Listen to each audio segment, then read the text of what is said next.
तर बघा आज आपण बुद्धिमत्ता चाचणीमधील एक महत्त्वाचा भाग पाहणार आहोत ज्याचे नाव आहे अंकांचे कोडे।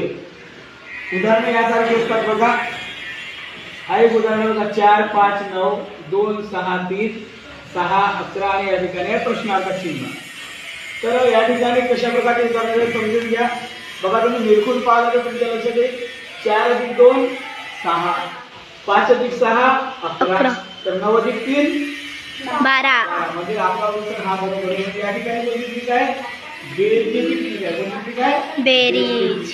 दुसरं उदाहरण बघा 8 9 7 3 7 4 5 2 आणि काय प्रश्नार्थक चिन्ह। तर बघा 8 मधून 3 कमी केला 5 9 + 7 2 7 + 4 3 3 हा उत्तर बरोबर आहे। या ठिकाणी काय वापरणार आहे वजाबाकी।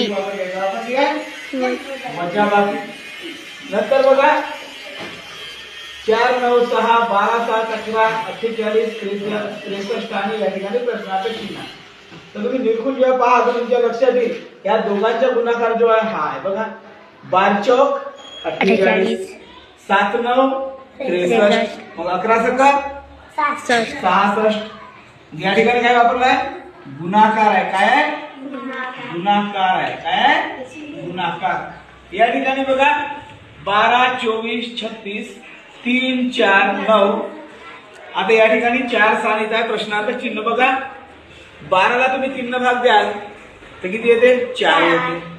24 ला 4 न भाग द्या 4 सक 24 36 ला 9 न भाग द्याल तर किती येते 9 चौक 36 म्हणजे या ठिकाणी काय आहे भागाकार। काय आहे भागाकार। आतापर्यंत एकदम सोपे उदाहरण होते तुमच्यासाठी। आता थोडासा विचार करा 12 68 45 6 17 15 4 8 आता येते किती येते बघा। काय या ठिकाणी कोणती आहे बघा 12 ला 6 न बघा साइन दुने 12 आणि ह्या 2 ची दुप्पट केली आहे बघा बेदुने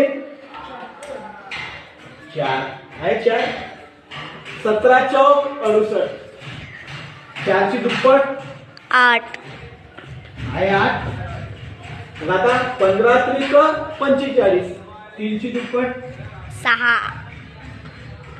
म्हणजे आपला उत्तर कोणता आहे इज ठीक आहे। नेक्स्ट बघा 9 8 12 3 4 5 90 80 आणि या ठिकाणी किती। तर बघा या ठिकाणी हा थोडासा कठीण आहे। 9 चा वर्ग किती आहे 9 चा वर्ग 81 3 चा वर्ग 9